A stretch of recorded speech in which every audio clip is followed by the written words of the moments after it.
da girma shugaban ma'aikata, da girma shugaban kwamiti manyan baki, akwai malaman makaranta wanda suke aiki mutum 318 wanda mai girma ɗansa tarayya ne ya ɗauke su aiki.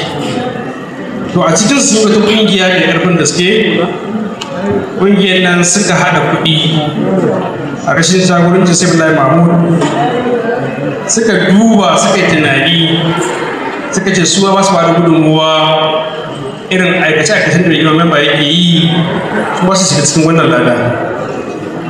Mune masu godiya kwarai da gaske, Allah saka musu da alkhairi.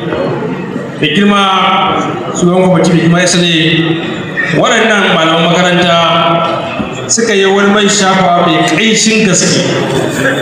Idan yaro ya shafa man nan ɗan ya tafi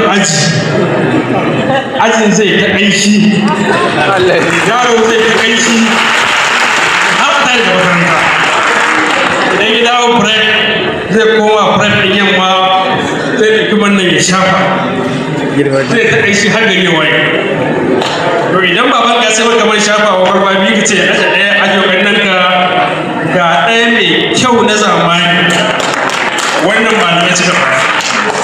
Gashi kuma an mai wani design an ranga hoton mai girma memba haka lafiya ciki, an sa abban alkhairi temporary teachers organization wanda suka yi gabatar da wannan an mai tambarin science and technical wanda ɗalibai ana son ku da yawa wallahi science and technical.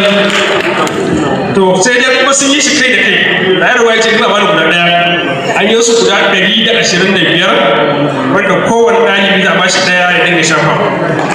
Iyaye na ba kowa a mansa. Malaman makaranta muna gode muku kwarai da gaske. Ga wannan man sun kashe kwali ga shi nan wajen katan 5 ko 6 da kuma kowa a cikin leda. Malaman makaranta muna gode kwarai da gaske.